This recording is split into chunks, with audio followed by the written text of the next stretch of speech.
Namaskar and good morning to one and all present here. I extend a heartwarming welcome to each and every one of you to the 61st National Cost and Management Accountants Convention 2024. Now we are going to begin with the plenary session of the convention. The theme for the plenary session is Viksit Bharat 2047 Role of Cost and Management Accountants. As we all know, the theme reflects a forward-looking vision. Yeah. Yes, ma'am. I have asked. Okay. Request everyone to kindly take your seats, please.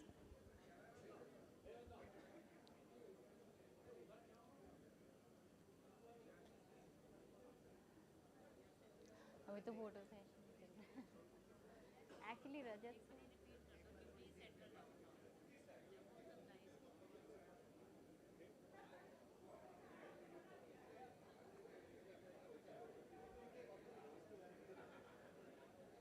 Everyone, please settle down. Thank you so much.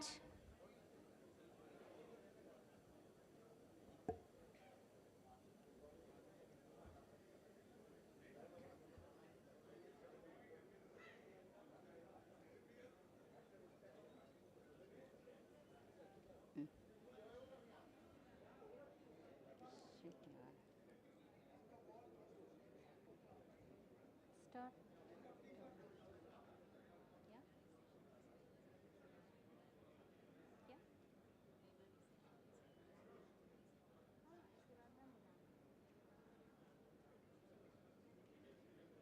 Can I start?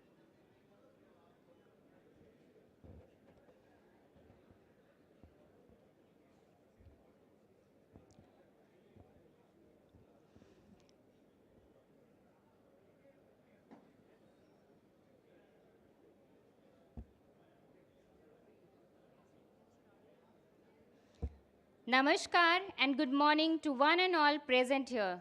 I extend a heartwarming welcome to the 61st National Cost and Management Accountants Convention 2024. We are going to begin with the plenary session of the convention today. The theme for the plenary session is Viksit Bharat 2047, Role of Cost and Management Accountants. As we all know, the theme reflects a forward-looking vision for the role of cost and management accountants in India's economic growth. We, CMAs, are now at the forefront of decision-making, steering organizations towards efficiency and sustainability by offering a broader range of expertise.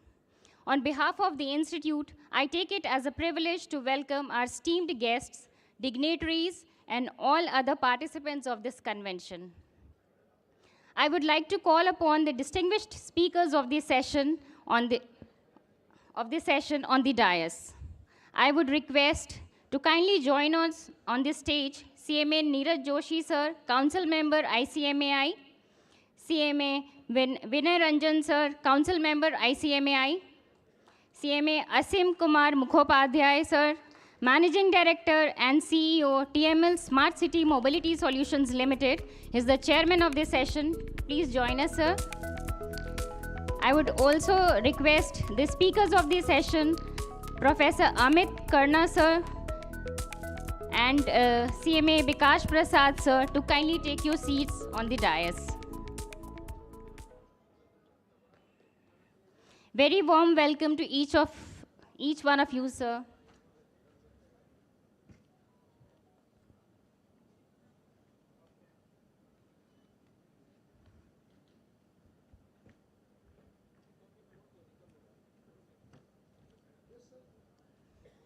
Welcome, sir.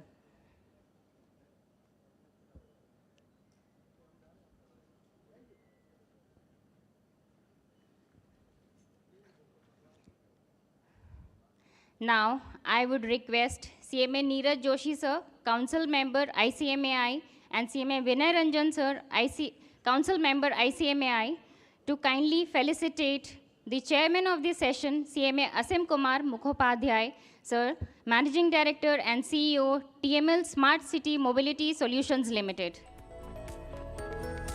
A big round of applause to CMA Asim Kumar Mukhopadhyay ji.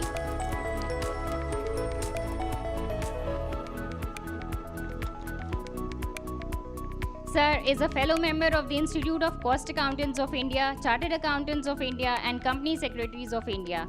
He has done a specialized iron and steel industry training course from British Steel Consultants Limited in UK.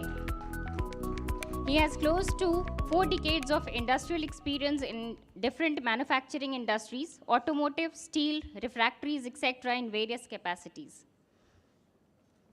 He has been in various board in Tata Group, Tata Deo, Commercial Vehicles, Tata Cummins Limited, Tata Hitachi, etc.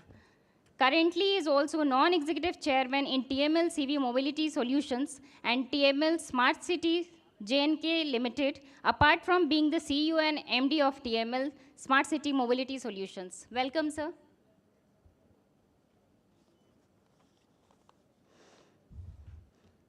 Now, I request Neeraj Joshi sir and Vinay Ranjan sir to kindly felicitate Professor Amit Karna sir, Professor Strategy, IIM Ahmedabad.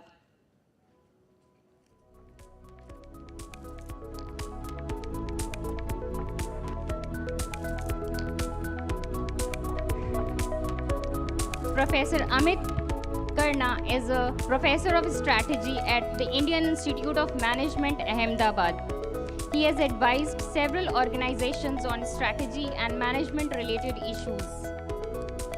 Currently, he chairs the one-year MBA course, PGPX, in IIM Ahmedabad.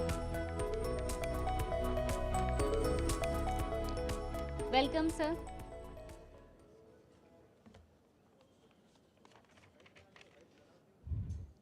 Now, I request Neeraj sir and Vinay Ranjan sir to kindly felicitate CMA Bikash Prasad sir, President and Group CFO, Olam Agri, Dubai.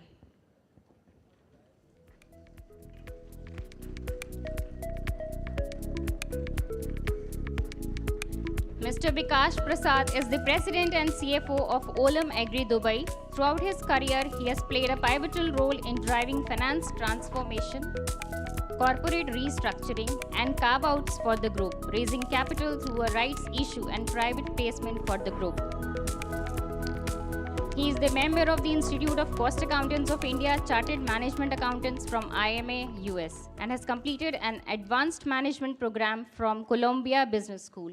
Welcome, sir.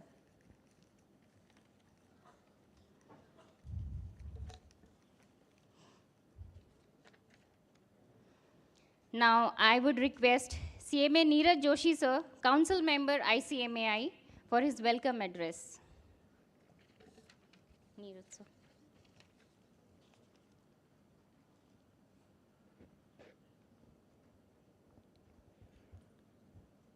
A very good morning to all of you. I welcome all of you to this plenary session of NCMAC of the Institute of Cost Accountants of India. CMA Ashwin Dalwadi sir, President of the Institute.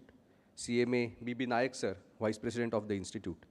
CMA Asim Kumar Mukhopadhyay sir, Chairman of today's session.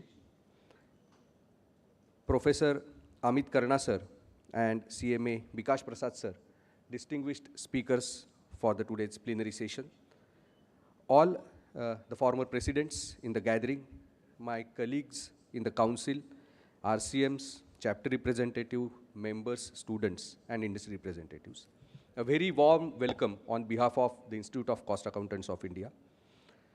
Friends, the theme of this NCMAC that we have considered is Viksit Bharat 2047, Synergizing Catalyst from Sankalp to Siddhi. And the first plenary session that we are going to have will be Viksit Bharat 2047, role of CMAs. So it is very imperative for us to stress the contribution that our profession can make in the vision that the nation has. We know that our role has been very critical throughout the past 75 years, 80 years of nation building. But we need to understand it more objectively now so that we can make a full-fledged contribution to the vision of Viksit Bharat 2047. Today, we are going to deliberate on various management accounting trends and techniques, not prevalent today, but maybe seeing in the future, So we will be deliberating on what can be the techniques, the tools that we need to equip ourselves in the domain of cost and management accounting so that the profession becomes more front runner in providing services to the society, industry, government at large. And these are the developments on which we will be deliberating in this plenary session. Friends, Viksit Bharat 2047 outlines some key major guiding principles. Some of them are economic participation, environmental sustainability, ease of living, infrastructure and social welfare, gender equality, healthcare, education, and digital India. And we are pleased that the Institute has been working very hard in achieving each of these goals in its own way or contributing to each of these role in the domain of cost and management accounting. We CMAs are already contributing in these areas and we know that ICMAI has been a torchbearer and a beacon of strength in achieving socio-economic growth for this country. We always pride ourselves that we are not purely capitalist kind of an institution, but we have more social roots and we have always contributed to the social cause of this country. We think first of the cost benefit analysis rather than only the profit that an organization or government will make. And that is where our roots are. So we are the real engine of professional growth in the domain of Viksit Bharat 2047. And now the time has come for us to emphasize on this role and build our core competences in the domain of cost and management accounting to fulfill this vision. Today, we have three stalwarts and thought leaders with us. So this beautiful morning, let's indulge into the thought-provoking sessions that we have planned.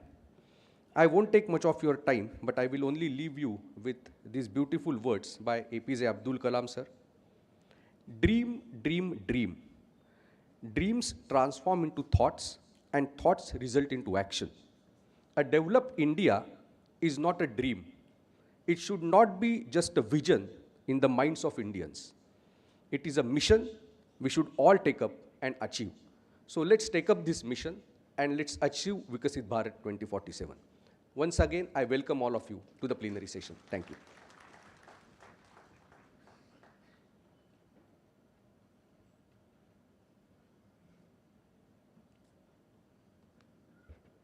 Thank you, sir. Now I request the chairman of this session, CMA Asim Kumar Mukhopadhyay, sir, Managing Director and CEO, TML Smart City Mobility Solutions Limited, to kindly share his views. Sir.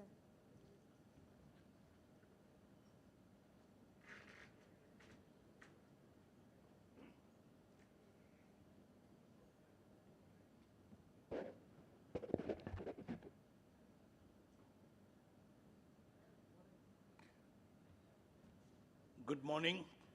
Thanks, CMA Mr. Niroj Joshi, President Mr. Shin Dalwadi, Vice President of the Institute, PV Nayak, all council members, all past presidents, dignitaries on the dais, including the honorable speakers, Mr. Amit Karana, Professor Strategy IMA, and also Mr. Bikash Prasad and CMA Vinay Ranjan and Mr. Niroj Joshi, and the ladies and gentlemen. I think I must thank the Institute, the President, the Council members, and everyone to host these particular National Convention theme. The theme came up very right. That is Viksit Bharat 2047. This Synergizing catalyst from Sankalp to Siddhi. I've been a CMA. Just help me. Excuse me. Just give me a minute. Just open. Yeah. Full screen. And this is goes by this. Forward and back. Okay, sorry. Keep it. So I have been as a CMA for the last 41 years, and I have spoken the role of CMAs in various forums, in various ways when India has been progressing, what will be the role of CMAs. And definitely, when we are talking of Viksit Bharat 2047, the role of CMAs need to be viewed. Mr. Niraj Joshi has talked about that what will be 2047 by this time, what kind of tools, techniques, all that will emerge. CMAs should be adept in it. We are two learned speakers. They will be definitely speaking on all those things. But I would just like to set the context with certain basic principles through which all these impediments will come. I'm proud to say that I'm CMA and I was in the finance profession so long, but for the last 3 years, I've been chosen by my group to head the electric mobility space of the group. These example I've given whatever the learnings I had from the institute, from end to end, has enabled me to rise to the occasion. Setting the context, I would like to tell a few things that how India has moved and over the years and in how in the Viksit Bharat space the things will move. Over the years, lot of changes happened in our economy. Very simple, I would say. We have moved from notebook to iPads. We have moved from internal combustion vehicles to the electric vehicles, hydrogen, auto drive, autonomous cars. Very recently, I'm privy to also ride in an autonomous bus in China. I think these things will come up. I have already had my ride earlier before COVID in the autonomous car. So how the world is progressing and Viksit Bharat will take us in that space.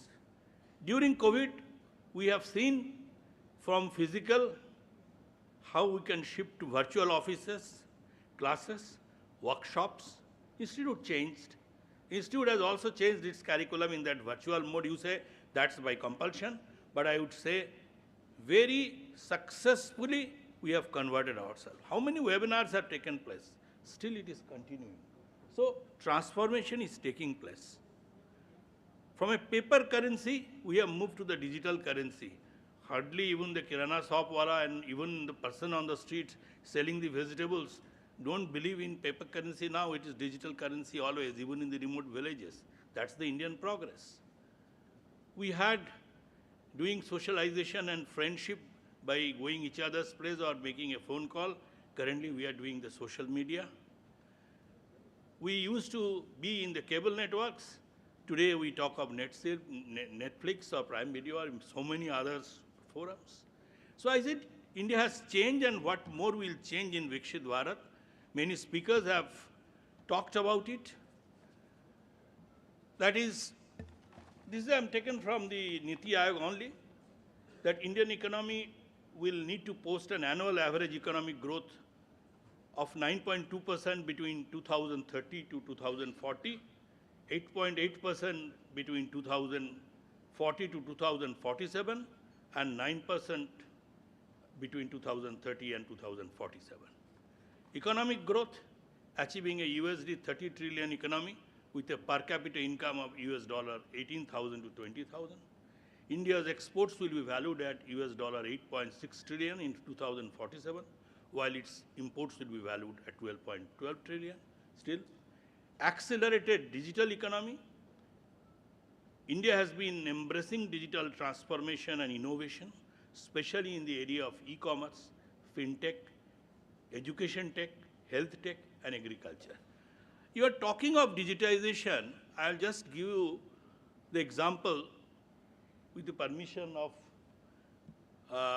the Institute office bearers. I will take a little more time. I would say the industry in which I have been working, it's a very, very high tech.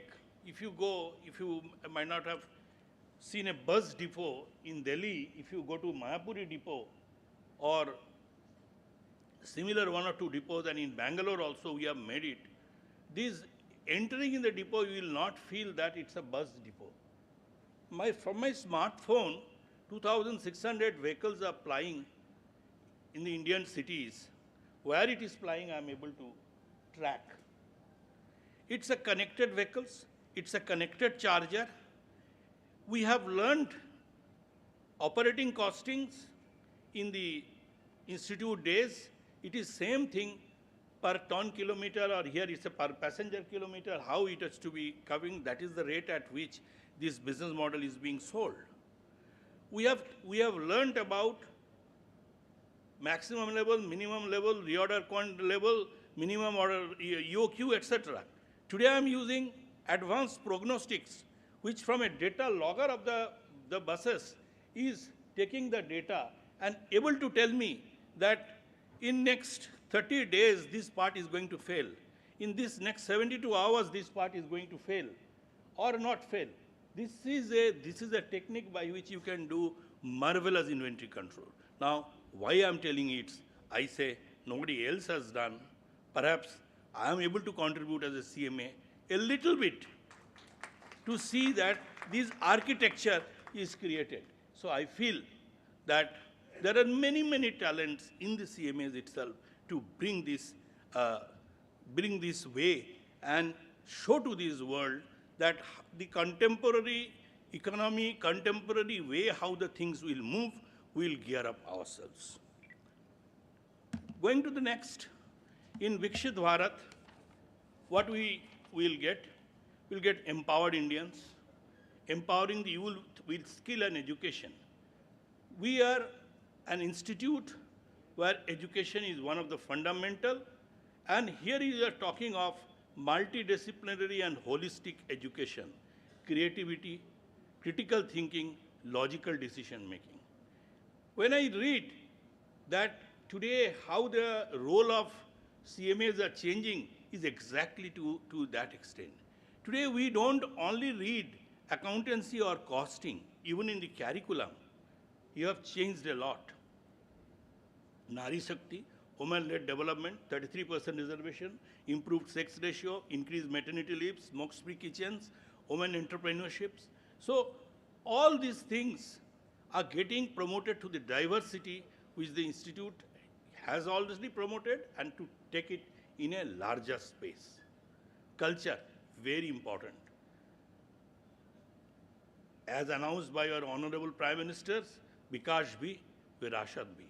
So I think the culture and the mind, if it can be changed, a lot of culture credo need to be created. I think institute should think of, and in the industry also we are revisiting our culture credo. How the things are changing, whether the culture credo needs to change. Thriving and sustainable economy. Electric vehicles, I am telling you, live example. When our company won the 5,450 first electric vehicles orders, the chief sustainability officer of White House came and met me and asked this question, that all the electric vehicles which are run in US are the China-made vehicles. How can India produce such vehicles? But we have made the vehicles, not only us. So Indians have powers, CMAs have powers, every professional has powers. We can rise to the occasion always. So we have electrics, we have hydrogen, ethanol, green energy, a lot of things are taking place. Definitely, Ms. Joshi was also telling that about the digital India, skill India, startup India, make in India. I think that is the way. When we invested, our group has invested, or will be investing 60,000 crores in Agratas in making battery cells. It is actually make in India. 50% of it will be in Sanand, Gujarat, here itself where we are standing, and 50% of it will be in Somerset. This is again huge make in India venture, when huge number of minds of the profession will be required. Green economy, net zero by 2070, reduce the emission intensity of its economy by 45%, reduce emission by 1 billion ton of CO2. Definitely, our group has declared that the intention is to make it net zero by 2045. Many companies are doing that so that we don't fail 2070. All these things will promote how the Viksit Bharat will take place.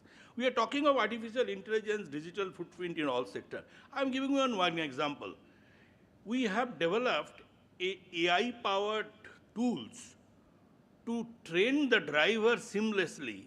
When the driver will be driving the bus, in his screen it will be there what kind of mistakes he is going to get into, what he should do. Might be how a flight is run, an aircraft is run today, that philosophy is getting transformed. Again, I'm telling you, 100% Indian mind. Innovation and finally good governance and security.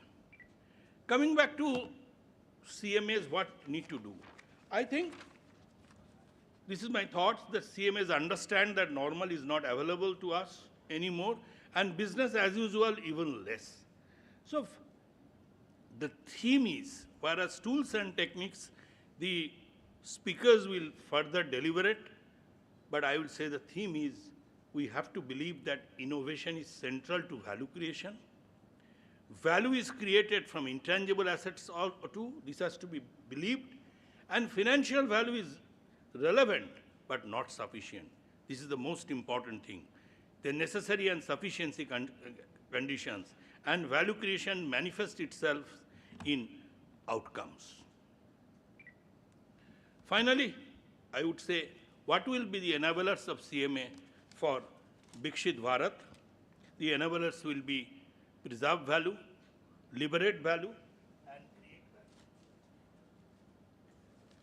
So with this, I think we'll be really in a space where we'll find that with Bharat 2047, the management accountants, cost and management accountants 2047 also will rise to the occasion with, apart from domain knowledge, their partnering attitude, their partnering knowledge, their communication skill, professional judgment, analytical skills, and business intelligence will take them forward. And finally, CMAs will be also marching ahead, moving together in Ek Bharat, Shrestha Bharat. Thank you very much.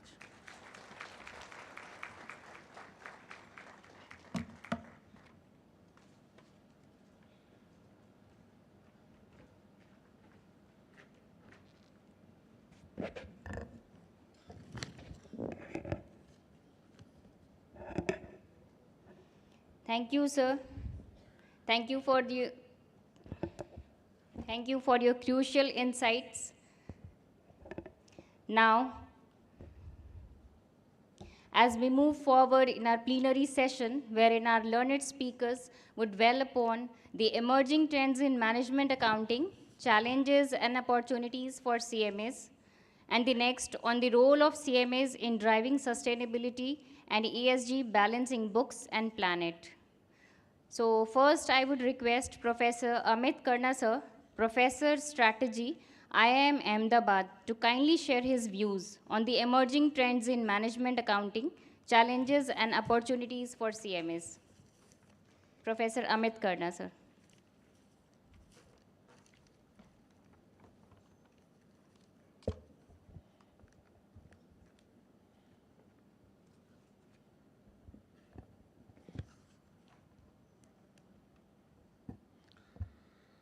All right, good morning, everyone. It's an absolute delight for me here, standing in front of you to speak on a topic that is not just very important, and as Asim ji mentioned, is going to define the role of the CMAs in the future. But first of all, I would like to thank the NCMAC team, which is the National Convention for Cost and Management Accountants, the 61st event being held here, the ICMI President, Mr. Dalwadi, and the Council for allowing me to be a part of this August gathering here. I don't have any slides. You know, I know that you usually expect slides from a professor, but I'm not going to bore you with anything visual here. Instead, I would like you to visualize a future, and I see a lot of young CMAs in this room here. I would like to, over the next 15-20 minutes, try to visualize a future, and I hope that the next 2 days, every one of us tries to find time to discuss, deliberate on what your role will be as an individual in that future, while the institute moves towards a Viksit Bharat 2047. I think each of the professional needs to find a space and a role in that future. Right? But before I get into that future, let's first understand why professional services, as we call the service businesses. So there are 3 types of businesses, and I'll talk about the 3 types in a minute, but the professional services are likely to play the most critical role in the future of the country or even the global economy. In fact, if we see the last 20-25 years of growth, the professional services and services in general have been fueling growth, and all the GDP numbers are open, and we know that the main growth happens through the service businesses, and it's likely to happen the same in the next few years. So as we see, as management educators, students of businesses, we generally see the businesses in 3 categories. You know, and this is also pretty much how the GDP is divided. And these categories are more or less, and it's an important point to note here, they are more or less classified into 3 categories based on what are the resources they use. And when I tell you the three categories, it will be very clear. The first category of businesses are the businesses that use natural resources. And we have here Mr. Prasad from Olam Agri, which is the type of business that falls into that category. Steel, cement, textiles, which rely on natural resources. The early era of pre-industrial evolution, for centuries, the businesses that were relying on natural resources were driving the economy. Then came the second category of businesses which rely on financial capital, which are large manufacturing units, or even airlines, large units which manufacture products, food processing, and polythene manufacturing, PVC value chain, and so on. As we all know, the second growth phase happened with the Industrial Revolution, where all these businesses gained tremendous scale, scope of businesses. They were almost ruling the world in the 19th and the 20th century. And then there are the third category of businesses. All of us here in this room are a part of that, which are businesses that rely on human capital, professionals. And as we all know, currently, these are the businesses that are basically driving the economy across the world, predominantly in India as well. Right? So these 3 categories of businesses, or the 3 phases in which we have evolved over the last 400-500 years, is very important to note, because that lays the foundation in which we are going to move forward. The first phase was, if you can think of the East India Company, that was what was driving, the search for natural resources. Then came the likes of General Motors and, Coke and McDonald's, which were mostly capital driven. And now think of CMAs, or think of Indian IT services, think of law firms, think of banks and financial services that are driving the growth. Now, the reason why human capital intensive businesses or the professions are driving growth is simple. The first reason is that the world has become more connected. All of you are now aware that you can provide a service in one part of the world and can consume the service in the other part of the world. Of course, COVID has pushed it even further, but for the last 20 years, it was possible. In fact, if I go back a little more, past 30, 40 years it has been possible, has been shown by the Indian IT services. The second, which is more important aspect here, is that it is also driving growth because the other businesses are demanding the same quality of service from every professional. For example, if I am an Indian company, I need the same level of IT as an American company.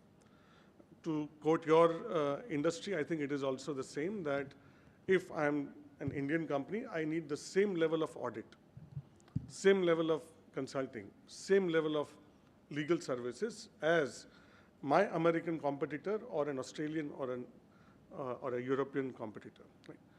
So because the clients demand the same service, and it is possible to create a great level of service globally, is the reason why professional services are in a driver's seat over the last 20, 30 years. Right? And therefore, as you can imagine, the focus has moved from earlier on natural resources, then to capital, and now to human beings, all of us in this room here. That does not mean that the other resources are not that important. You know, even today, wars are being fought for natural resources. Capital, financial capital is as important. However, the driver, and I'm choosing that word carefully, the driver of growth is now turning to be the human being. Okay. So now let's look at the more recent history of India, what has happened in the last 20, 25 years, maybe even in the last 10 years in the financial services industry, but over 30 years in the IT services industry. The single most reason why these two industries have flourished is because in 1991, the Indian government decided to open up the economy. Sorry. So what happens when you open up the economy? When you open up the economy, the clients start facing more competition. You know, they want to become better. The providers, which is the providers of professional services, and all of you, some of you are very senior in this industry, would have noticed, you start facing competition. Because the auditors from worldwide will be now accessing the Indian market.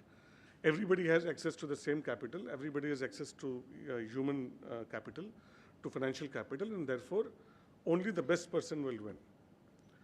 There have been several examples in the world where one of the most famous one is in London.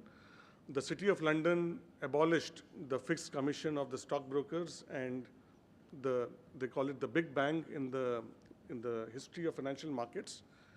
The London metropolitan region became the hub of financial services in less than 10 years. The main reason was they allowed competition. Same thing happened in Japan in the late 90s. Same thing happened in Germany in the legal sector in the mid-90s. India saw that in 1991. And I think the list goes on. Now, and by the way, we are right now at a very interesting time in the history of political economy. On one hand, we are open. On the other hand, there is happening what we call as a deglobalization. There is an economic nationalism, a protectionism in certain sectors. At the same time, we are also opening up the economy in some parts of the world. Right? So, given this backdrop, the past history and the recent history, let's look at the trends. And I'm going to take you through 6 trends over the next 5-10 minutes, which I believe, and I strongly believe that the 6 trends are likely to shape up the future in which the country will realize the Viksit Bharat dream. But more importantly, I believe the professional services, the CMAs in this room, should be thinking about making a role for themselves in light of the 6 trends. Okay? So let's look at each one of them. And with each one of them, let's look at the implications for CMA. The first one, and I think all of us are aware about that. Asimji already talked about that a few minutes back. Artificial intelligence and the automation that is happening in decision making. I think this is one of the things which is on top of the mind of every business person, every professional over the last 4 or 5 years. More precisely over the last 2 years since the generative AI has hit the world, and more recently over the last 2 months since GPT 4.0 has been unleashed upon the economy. Now, what this does, the generative AI and the artificial intelligence basically significantly disrupts the way we are making decisions. What earlier computers used to help us calculate, now AI is moving a step forward and helping us take a decision, an automated decision making. And Asimji just mentioned about having rode a car and a bus which is autonomous, and so are going to be businesses. The audits are going to happen in an autonomous format, which, by the way, already has happened. If you look at some of the services such as tax filing or some of the ESG compliances are being done in an autonomous form for the last several years. Now, this fundamental shift in the way decision is making is likely, in my view, going to shape the way professionals are going to be in demand. And I don't think professionals will ever go out of demand. But the type of professionals that are going to be in demand are likely to change. And by the way, when I'm talking here about the CMA as a profession, many of these things are directly applicable to me and my colleague here from IIM Ahmedabad in management education as well. Because we also provide advisory, we train managers, and they are facing the same demand shift in a very, very large manner. So what is it that we as professionals and CMAs in particular can do in the wake of artificial intelligence and automated decision making? First, I think the CMAs should focus on picking up jobs or services which require a large amount of subjectivity. It requires a lot of creativity. It requires a lot of human connect. And I was just talking earlier this evening with CMA Basuji on the syllabus, and it was very heartening to see that there is more subjectivity in the curriculum of ICMI that is slowly coming in. I think it would be really good for the CMS to have digital readiness at a professional level. Are you ready to, let's say, for example, understand what reports? So, for example, if you understand today the trading on the stock market, it is more or less done by algorithms. Passive funds are the most fast-growing funds in the mutual fund industry. The algos define whether your stock price will be up or down. And by the way, I don't know if you're aware, but most of the companies deploy algorithms to write the annual reports so that the stock price will go up, right? Which is the CEO's team, which is the communications team, is deploying algorithms to increase the stock price, and the algos are fighting each other. So which means the stock market is more or less currently algorithmic as we speak already. I don't know what is going to happen in the future. But I think, therefore, the CMA of the future needs to be ready with picking up jobs which are more complex.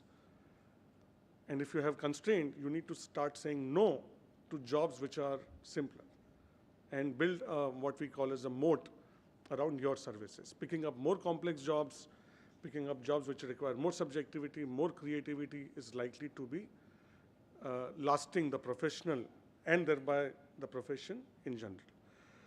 On the other hand, I think the institute also needs to start thinking about how they can equip the professionals and make the profession more attractive by not going after things which are likely to be automated, but those things which are likely to have subjectivity. And I think there is going to be a growing market for it. It is not shrinking, it is a growing market for jobs that are going to demand subjectivity.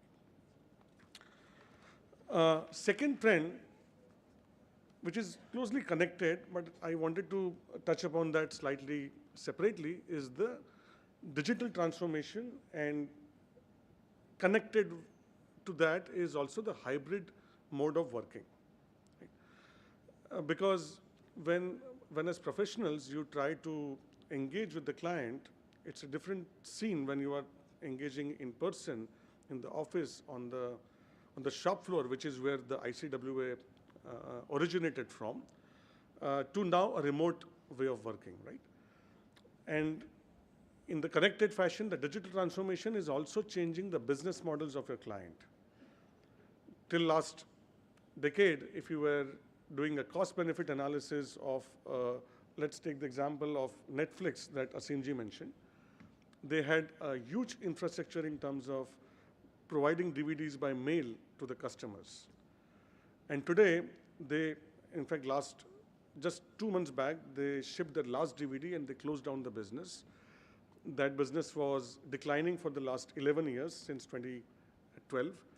And now Netflix is a fully tech company. And just imagine the plight of the cost accountant who was working with them, who has to now evaluate not the logistics infrastructure, but to evaluate the digital movies that they are streaming.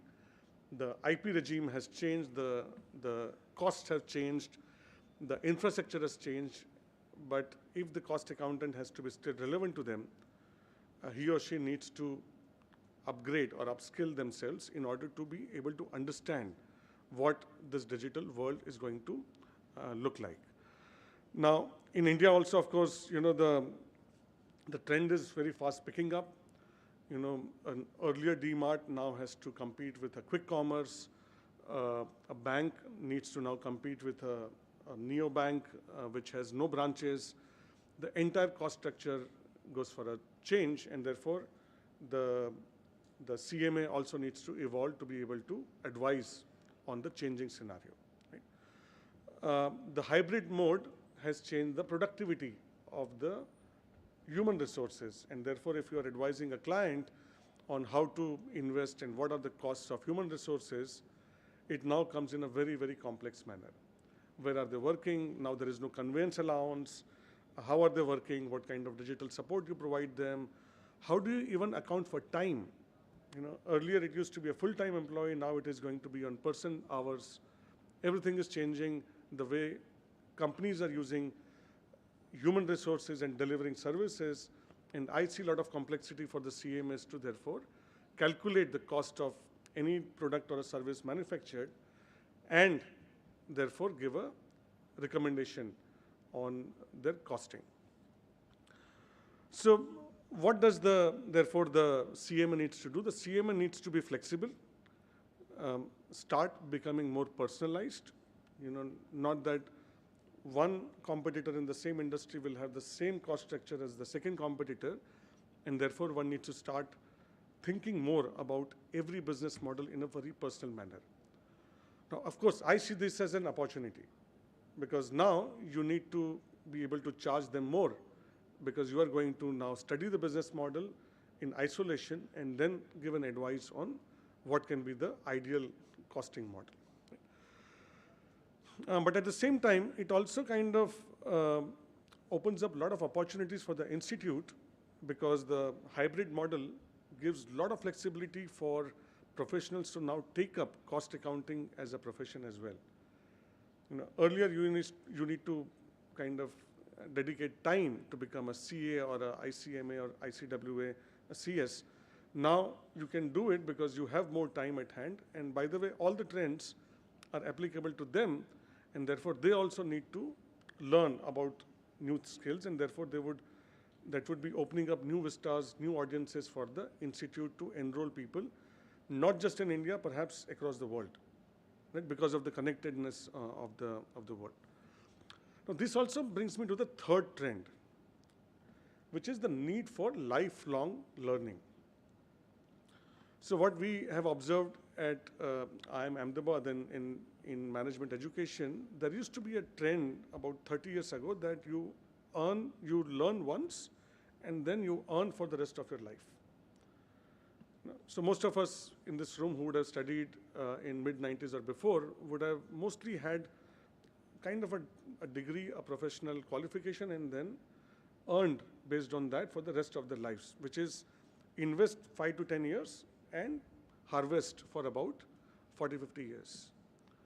Over the last 20 years or 15 years to be specific, this has entirely changed.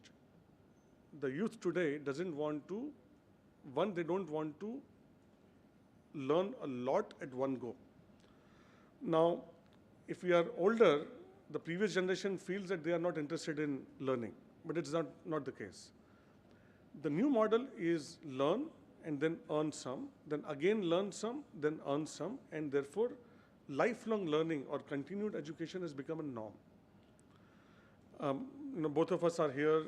I'm currently looking after the one-year MBA. Before me, Professor Pingley was the chairperson of that program.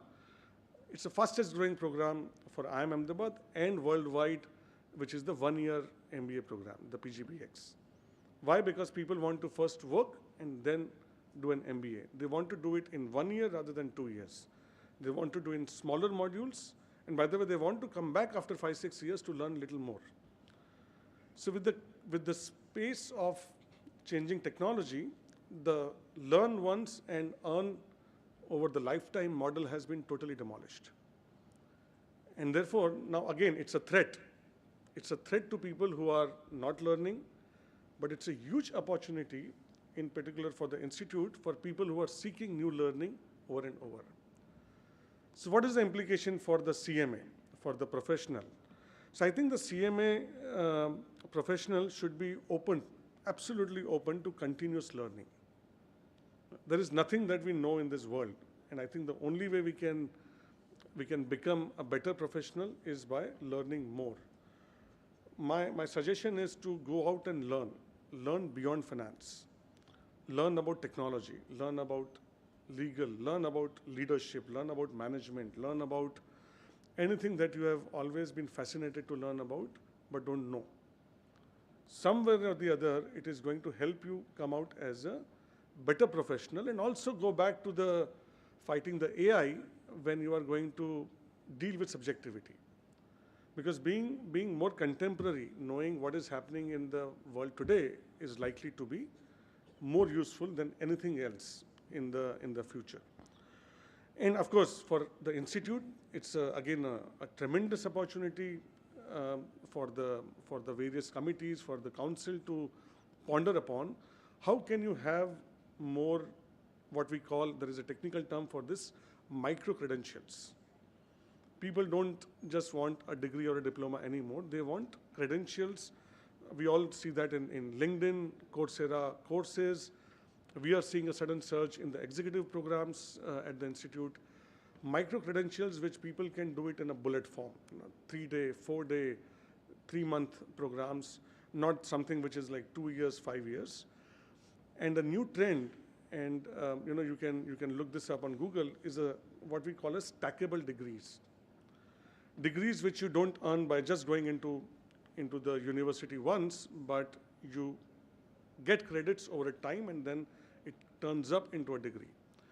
By the way, our colleagues in the medical fraternity or in defense, these are the two industries or two sectors where changes have been rampant over the last few years. No professional is allowed to continue in the profession or rises in the hierarchy unless they go back to the academy for, in case of the defense, it is the NDA every 5 years, or in medicine, what we call as continual medical education. So even these conventions like this are okay to attend and learn, but there has to be a lifelong learning, and therefore the institute can provide those capsules which will become a source of lifelong learning for the professionals. The fourth trend, and I think we already spoke about that, Neeraj ji and Asim ji spoke about that earlier. We all know, and I think it is now very clear, that India is emerging as a hub for entrepreneurship and innovation, regardless of the number of startups that we are seeing in the last 14, 15 years. And after Infosys and Wipro, there was just a Flipkart, and then now every other week there is a unicorn coming on the radar. I think this is going to be a path-breaking decade and the next 2 decades on which I think the Viksit Bharat is relying on this. I don't think there is any other way other than entrepreneurship and innovation that we can achieve the 8.8 or the 9.2 GDP growth rate numbers over the next 20-25 years. Now, the implication for this for CMA and the institute are also again immense. As I said earlier, it is a threat because the models are changing. So if you don't know the new models, it's a problem. But if you can adapt to the new models of working while the incumbents are struggling with reducing the cost because the disruptors are coming in with a very new model, you can advise them. You can also advise the disruptors on how to achieve efficiency while they are scaling up with the new business model.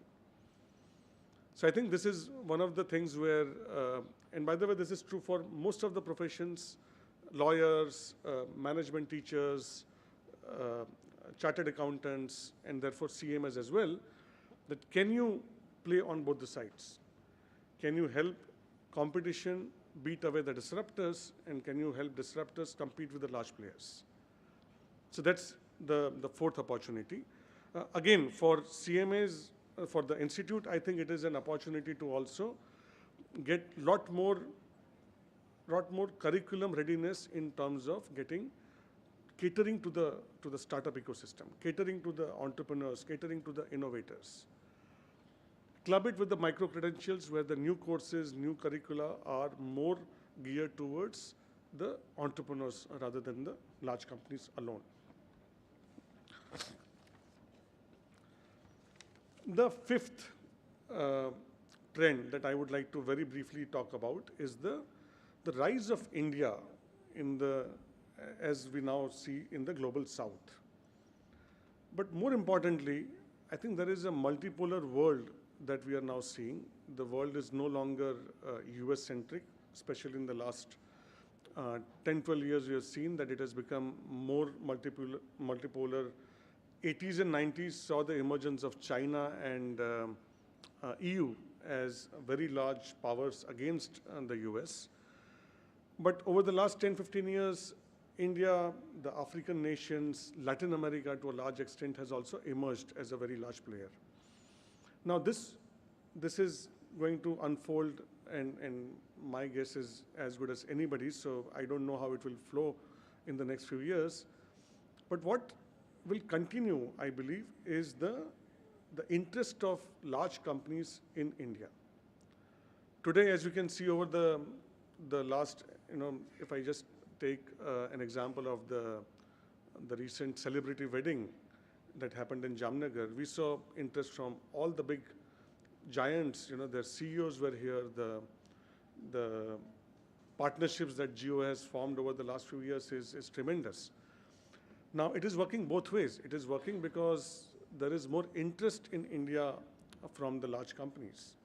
There is interest in India from the startups, which are now saturating in their countries and want to look at where the world's 1/3 of the humanity lives.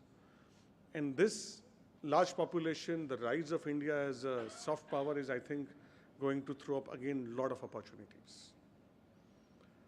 What implications does it have for the CMA is that we need to be at the cutting edge of quality when we provide any advisory service, any audit service, anything, the dealing with the client, the way in which we hire talent, the way we structure our practices, the way we implement technology in our practices.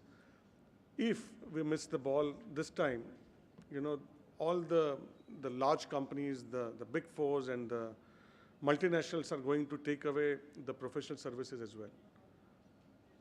The unique combination of us knowing the country well and being able to provide a global quality of services is, I think, going to be the litmus test whether the professional of tomorrow will survive this onslaught of the large corporations, which, by the way, will be much better at AI, digital, and everything else, right? So we need to put that extra effort to be improving ourselves on that. What the institute can do perhaps is maybe look for foreign collaborations. Try to have a voice in the international accreditation agencies. Try to hold conventions here which are more international in nature, not just national, but maybe the next global convention should be brought to the country. But providing that collaboration, partnerships, peg the curriculum to the global standard so that a CMA here can practice everywhere. By the way, allow others to practice in India. Open it up so that competition will make the Indian CMA better by competing with the global best. And that brings me to the last trend. The last trend, I also chose this to be the last trend, not because it is less important, because it directly ties into the next speaker. The trend is that of ESG, the environmental and sustainable and social, environmentally sustainable and social governance, and DEI, which is diversity, equity, and inclusion. And I think there has been already a lot of work at the council level and within the institute on this. I think every professional, and therefore the CMA professional is no exception, would, as in we all know that this is going to stay. The ESG and the DEI is no longer a debate. It is just a matter of time. It becomes the part of the regulation. It becomes a part of the taxation. It becomes a part of the competitive environment in the country. And I think that is where one needs to pick up the trend early on and start becoming a professional who understands ESG, imbibes DEI, how diverse in terms of gender, culture, nationality, how diverse is your own practice, how diverse is your own team, how diverse are your thoughts, how environmentally sustainable is your own practice and your thoughts that is going to drive your advice. If you don't understand ESG, you are not going to be having a seat on the table in the next few years. So it is no longer now an option that we need to understand what is ESG, what is DEI, but it has become a very integral part. For us, it has become a part of the curriculum. For companies, it has become a part of their policies. It has become a part of the DNA. And in the next 20, 25 years, while we try to become a developed nation, if this doesn't become a part of the DNA, it is not going to work. And therefore, as a professional, we will have to play a very strong role in imbibing this in every audit you do, in every advice you provide, the green buildings, the ability of companies to be carbon neutral, zero carbon footprint, and so on. So just to summarize, these are the 6 trends I briefly spoke about, and I'll just list them out: AI and automation in decision making, digital transformation and hybrid mode of working, the need for lifelong learning, entrepreneurship and innovation driving Indian economy, the rise of India in the global south, and finally ESG and DEI. In conclusion, I think I would like to add that these trends, as we see, as I see, as people in consulting see, are going to shape the future. I think it is imperative upon each one of us, and perhaps the convention here itself is a very good beginning to start thinking about it, start thinking about our future.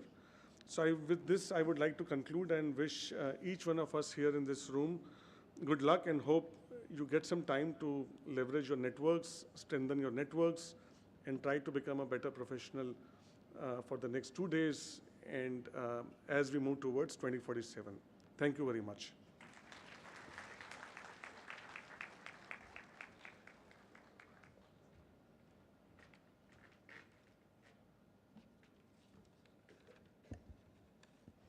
Thank you, sir, for sharing the immense knowledge. That was surely a value-adding talk. Now we move on to the next topic of the plenary session, which is role of CMAs in driving sustainability and ESG, balancing books and planet. For that, we request our next speaker, CMA Bikash Prasad sir, President and Group CFO Olam Agri Dubai, to address the gathering. Over to you, sir.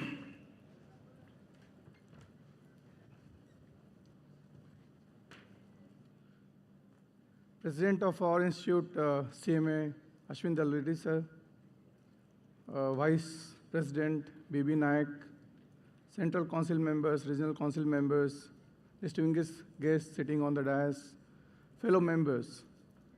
It's absolutely a delight for me to be here, and it's a nostalgic feeling. This is the second National Cost Convention that I am attending. The first one was in 1996 as a student, when I was a recipient of an award from the Finance Minister of Delhi at Vigyan Bhavan, New Delhi, for being a topper of intermediate group 2. And now I have come as a very proud member of the institute to this National Cost Convention. It really gives me a goosebump when I see many seniors and many known faces are sitting in front of me.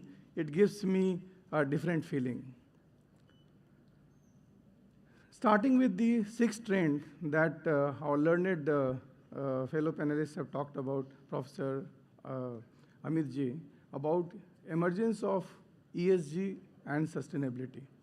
And I'm also trying to link it to the third trend that he has talked about, is about the lifelong learning.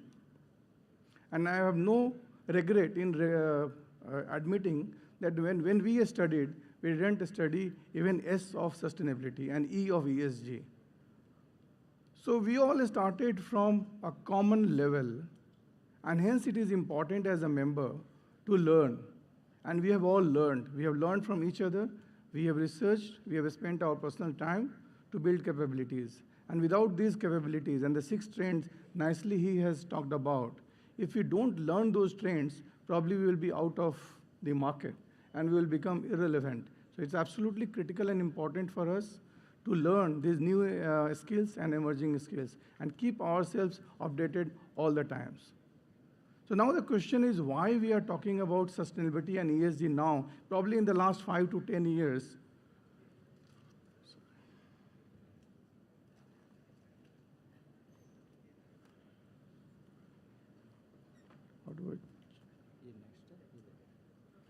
Why are we talking about ESG and sustainability in the last 5 to 10 years? What has changed, right? World is the same, our profession is the same, but we are talking about sustainability and ESG, and everyone is talking about sustainability and ESG. I'll just throw few numbers. The industrialization, the global industrialization started sometime around 1950s in the developed market, in US, Europe, UK. Prior to 1950, if you look at 800 to 900,000 years ago, the carbon dioxide concentration in the atmosphere, which is measured in parts per million, which is called ppm, oscillated between 200 to 300. And any change, significant change between 200 to 300 happened over thousands of years, and so that the Mother Earth could naturally adopt the change.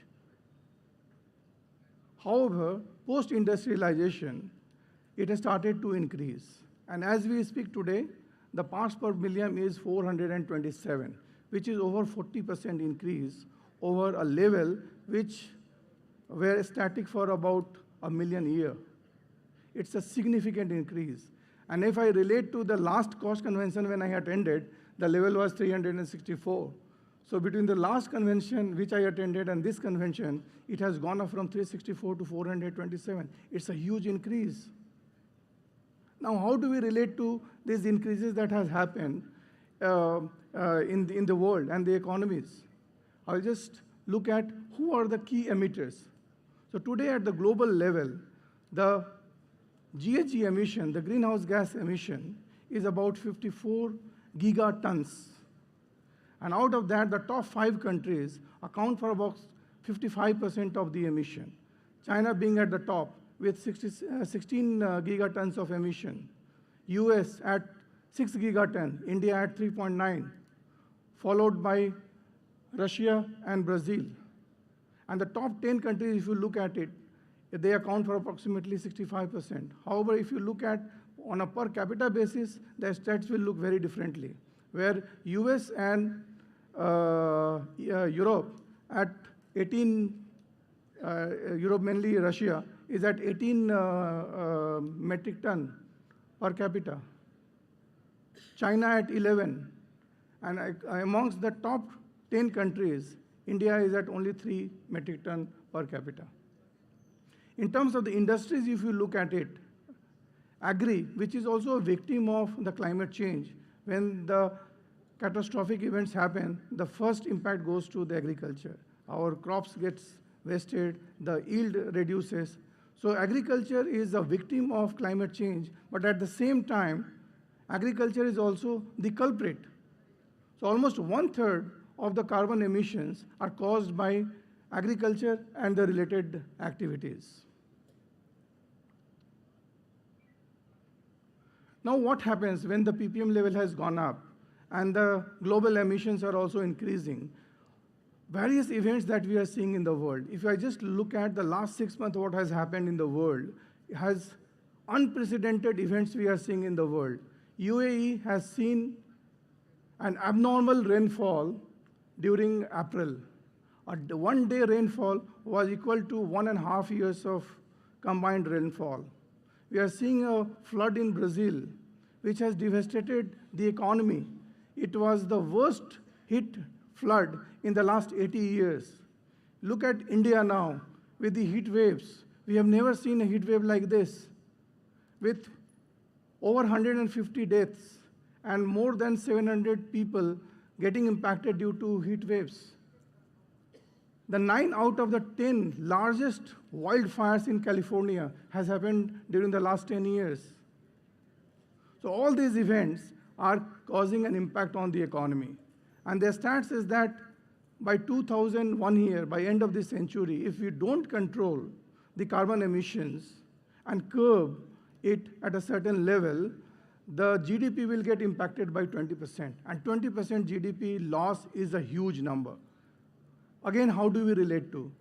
In 2022, there was a flood in Pakistan. All of you know that. Almost 20% of the GDP was lost due to one flood. And most of the economies in the world will be exposed to these weather incidents. Now, if you look at the World Economic Forum data, in 2007, out of the top 5 global perceived risks, climate didn't appear. However, in 2020, all the 5 top risks were related to climate and environment. Only in 2021, because of COVID, the infectious disease is also considered as one of the top 5 global risks in the world. Now, if you look at those who are born in 1960s versus the kids who were born in 2020, those who are born in 2020, they will see 3 times more adverse climate impacts compared to those who are born in 1960. And in all parameters, be it heat waves, they will see 7.5 times more heat waves than people who have born in 1960 would have seen. They will see 3.6 times more drought than the people who are born in 1960. And similarly on the wildfires, river floods, and the crop failures. So we are moving towards a very devastating world.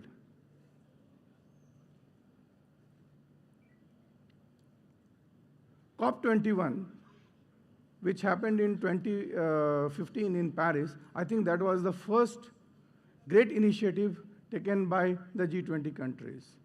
And all the governments, all the countries came together, the scientists came together, and they said that if we have to survive, we have to curb the global warming at 1.5 degrees centigrade by end of this century. But in no cases it should exceed 2 degrees centigrade. Now people will say that how does it matter 1.5 degrees centigrade and 2 degrees centigrade? We have seen 40 degrees centigrade last year, this year is 48 degrees centigrade, 7, 8 degrees centigrade we don't feel. But this When we talk about the global warming of 1.5 degrees centigrade and 2 degrees centigrade, it's about the shift in the temperature globally over a number of years. So that's the parameter that is used. Now again, whether it makes a difference between 1.5 degrees centigrade and 2 degrees centigrade, I will give some reference points. At 1.5 degrees centigrade, 70% of the coral reefs will vanish, and that will have a huge impact on the ecosystem. The wheat yield will drop by 7%. Now the Russia-Ukraine crisis, which started in 2022, the trade flow got impacted by about 5%. And you had all seen the impact on the inflation and resultant interest rate increase, and all that impact we have seen with a 5 to 6% impact on the volume, trade volume. Here we are talking about at 1.5 degrees centigrade, wheat yield is going to be dropped by 7%. And at 2%, 99% of the coral reefs will vanish, and that will have a devastating impact on the entire oak ecosystem. The wheat yield will drop by 15%.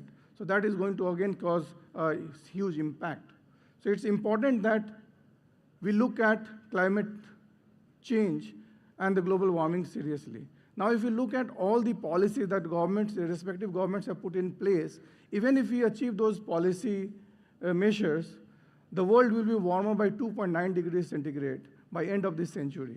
All the places and the targets that the countries have taken in the different COPs, the world will be warmer by 2.4 degrees centigrade. Our target is 2 degrees centigrade at the worst case and 1.5. So we are far from achieving the target that has been set in the COP21 in the Paris Agreement. So it's a collective responsibility of the governments, the corporates, the individual to play our respective roles if we have to achieve these targets. Now this crisis calls for a refocus on integration of the environmental health, social equity, and economic vitality in order to create a thriving, resilient, vibrant economies, not for this generation, but for the generations to come.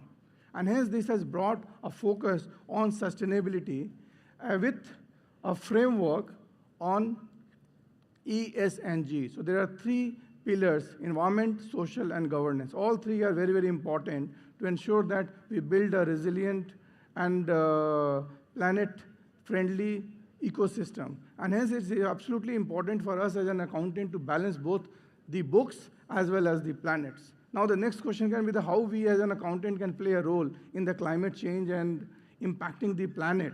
We are good with numbers, but we do not understand this global warming and what we can do. And we'll try to demystify that in the subsequent slides. And there are different parameters on the other three, E and S and G, and what we can do. So what is the role of CMA in driving sustainability and ESG? Right? There are many things that a CMA can do. I've just tried to list down a few of them. It's not exhaustive, but just few of them for us to reflect what we can do as our profession. Now, when we go to an earnings call, every time the analyst, the banks, they will ask us about what is the impact of sustainability on your company. If you have the carbon neutral strategy, how does it impact your OPEX and CAPEX? Whether that will have any impact on your margins, your market share. And what is the cost of your carbon neutrality strategy? So all these analysts and lenders are very, very sensitive, and they are asking questions on this during the earnings call. Now, going to specific to the roles that we can play. As finance professional, usually we play 4 roles. First role is our bread and butter, which is the controller role, which is all about the control, compliance, making efficient systems and processes. So that's the first role as a controller. Now, most of the governments have come up with disclosure requirements as part of our annual report. And TCFD framework is one of them, which has now been adopted by IFRS S2. So as part of the first, as a compliance, most of the listed company and most of the companies in the respective chosen industries have to comply on the IFRS S2, which is about what is the impact of climate-related risk and opportunities on the financial operations or the financial performance of your company on the short, medium, and long term. So again, as a CME, it's a compliance, it's non-negotiable, we have to report. And as an accountant, we take a lead and play a role and provide these disclosures. As part of the IFRS disclosure, this is a good step again taken by the G7 countries and now adopted by ISSB, that they have standardized the template. So as part of the TCFD reporting, now there are 4 pillars, which is governance, strategy, risk management, and targets and KPIs. And there are 11 recommended disclosures. So we need to get used to these 4 pillars and 11 recommended disclosures as part of our compliance and reporting. The second is about carbon measurement and management. So as a professional, we should know for our respective organization what is the carbon footprint. And that carbon footprint we should also split between what is the scope 1 emission, scope 2 emission, and scope 3 emissions. Most of the governments are first focusing on scope 1 and scope 2, but scope 3 is related to supply chain, which is difficult to control immediately, but it's also an expectation by that most of the organizations and the governments will achieve that by 2050. So it's important that on the carbon measurement, we play a role. Related to the TCFD framework, in the TCFD framework, one pillar is about the risk management. Now, one component of the risk management is physical risk modeling. Now we have, say, assets in Odisha, which is subject to floods and drought. We have some assets in Rajasthan, which is against subject to heat waves and drought. Some of you might have some assets in Sumatra in Indonesia, which is exposed to earthquakes. There are some locations where you might be exposed to flooding. So how do you understand what is the value at risk for your respective assets in the different jurisdictions for, say, end of 2030, 40, and 50? So now there are tools and technology and digital. So as Professor Amit Sari was saying, that there are now tools and technology to help on the ESG. And these are the tools which has been developed by Nobel Prize laureates, basis the scientific research data over a number of years. So for every asset that we have, in whichever jurisdiction, we can assess what is the value at risk for those assets for a given period of time. So again, this is a critical role, and as part of the disclosure, we have to report on the physical risk model. This is just to show that how the physical risk, what are the types of physical risk modeling, and how we have to report. The next category of the TCFD framework is about the transition risk modeling. Most of the governments are now trying to move to a low carbon economy. Now, if they have to move to the low carbon economy, there are only 2 options. Either the corporates start to reduce the carbon footprint by changing the product mix, changing the technology, changing the market, or if the governments are not achieving the target, they will start imposing the carbon tax on the various organizations. So imagine a situation where that carbon tax is imposed on you.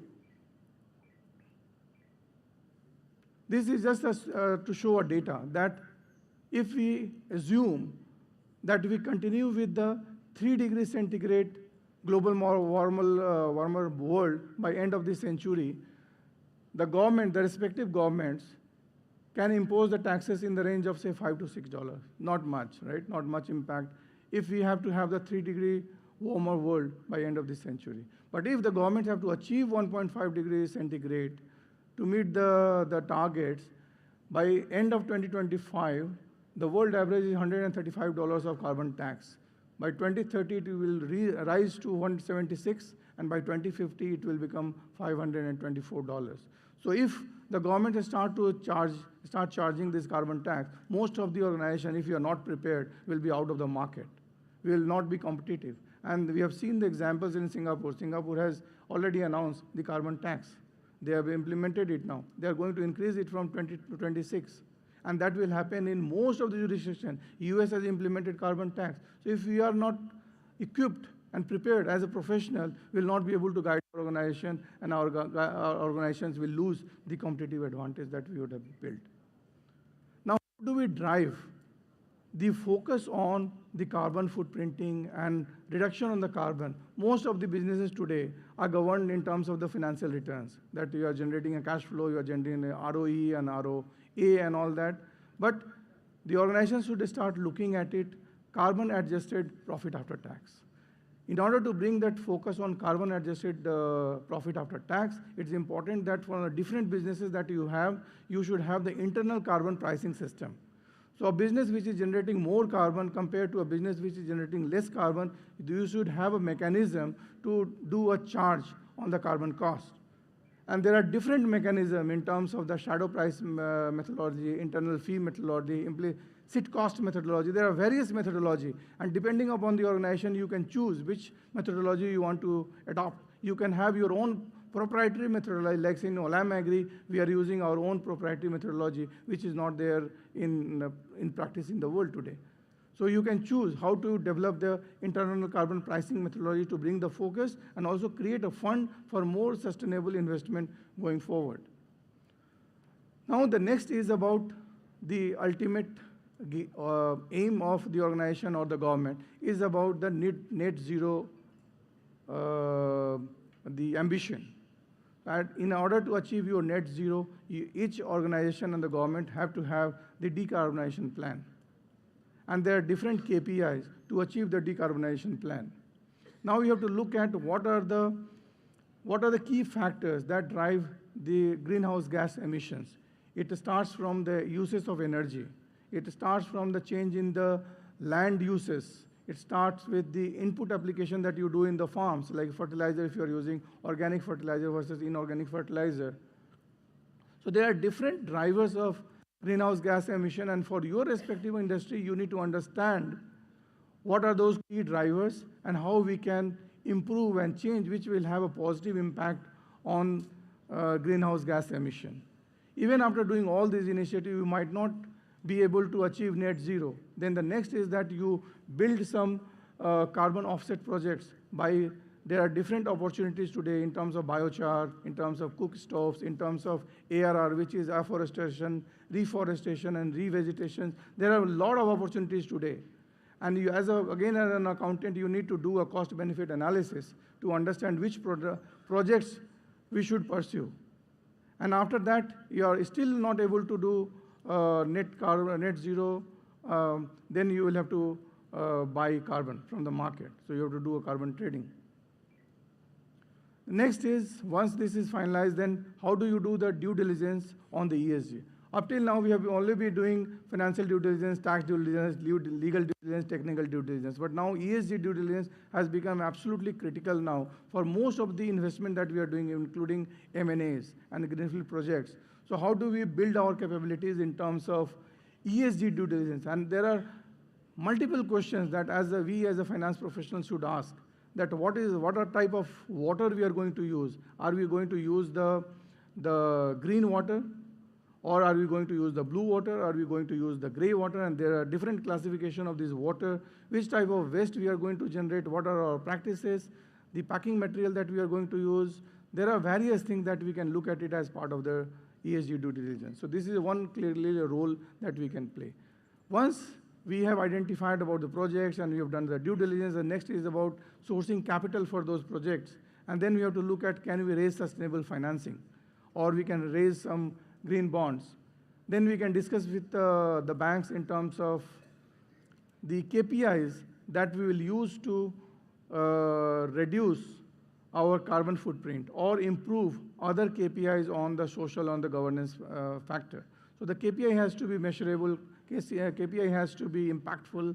Once you have agreed that with the bank, agree in terms of the reporting, regular reporting, also try to get an external assurance through an auditor, which will add to the credibility of your project. And then you will be able to get sustainable financing at a much lower interest cost compared to the normal the borrowing that you do.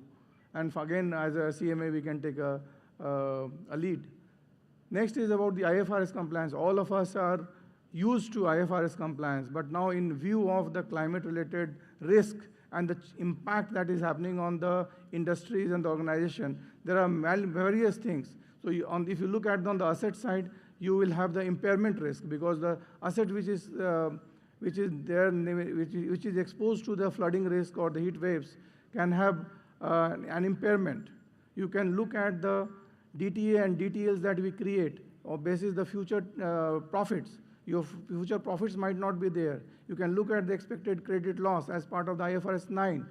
The credit defaults might be there because of the the climate adversities. So there are various areas as part of the IFRS compliance. You can look at it and you can equip yourself. You can look at ESG reporting. So now many of the governments again are making it mandatory now to do ESG reporting. So Singapore also has made it mandatory now. We have to report on 15 material areas and 27 KPIs, all linked to E, S, and G.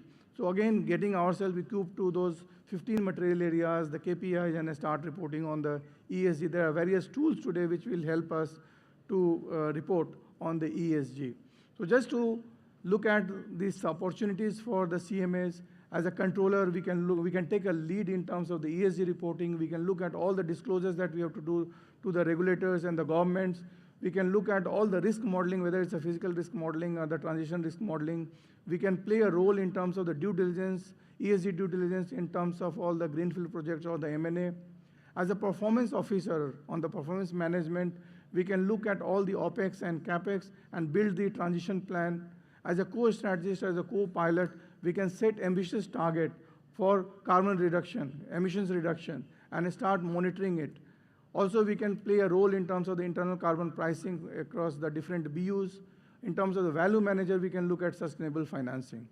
And also building the reputation for the company, which will have the impact on the valuation, overall valuation for the organization. And as both respected panelists were saying, that today, if you look at the intangible are much more than the tangible. Till 90s, 80 to 85% of the fair value of the organization was sitting in the tangible assets. Now, if you look at most of the organization, probably 10% are sitting as a tangible assets, 90% are intangible assets. How do we understand those drivers? And those drivers beyond financial capital, in terms of social capital, human capital, natural capital, manufacturing capital, IP capital, and how the valuations are done for those capitals is important to understand. So you can play a role. Just to summarize, these are the 14 steps you can take as a CMA to become a sustainability-driven CMA or sustainability-driven the CFO. Starts always with knowing the carbon footprint from your organization. And if you want to guide your company, commit to the net zero targets with an organization called SBTI, Science-Based Target Initiative. You go and sign up, and they will guide you in terms of your year-wise targets and targets up to 2030 and 2050. Once you have done your commitment from the top, then you look at your stats plan, you make your strategy, look at the different emission reduction targets, develop your decarbonization plan along with the different BUs and the sustainability team. Look at the OPEX and CAPEX, look at the due diligence process, look at the finance, there is a financing through sustainable means, internal carbon pricing, TCFD framework, the risk modeling, all these 14 things that you can do to start with. And then once you are able to do this, you will become a sustainability-driven CMA. Just to say that 2021, 2022, 2023, Oxfam releases a report on best sustainability practices for food and agri industries. And Olam Agri has been fortunate to be the #1 in the world for the 3 years in a row. So I think some of the practices that we have has also led to what we have achieved as an organization. So I do see immense opportunities for the profession, for each of us as a member. It's just about looking at the third trend that Professor Amit ji has talked about and imbibing the trend number 6. This is the future. If we are shy of looking at these trends, probably we will become obsolete very soon. Thank you.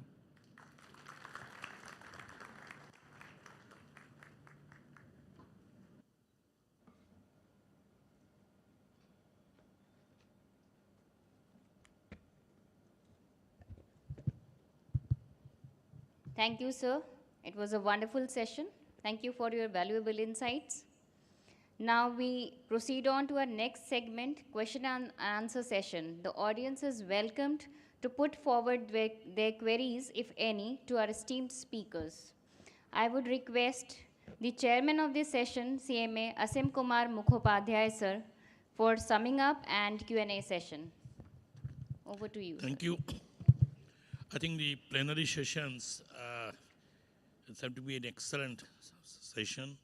And I was telling Amit ji that basically speaking, he said that he has not brought with his slides, but I said perhaps I believe in that powerful people doesn't need powerful presentation. So the session, the way the session went is a really mind-boggling and shows the path to the CMS. I think the 6 points he has given, I did not repeat, but for the CMAs, one important thing which is, I think, I have taken it, is continued learning, what he said. Because today we are thinking AI is a threat. What will be the future threat till 2047 or even beyond, we do not know.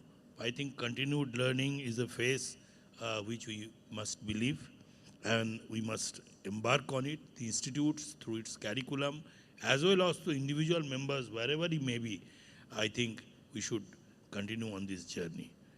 I'm again really proud to see that as CMA, Mr. Vikas Prasad, he declared himself when he got the prize as a CMA and how he presented the ESG. ESG is to my heart.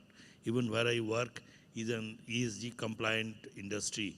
And he has shown the path, basically speaking, what the different roles of the CMA.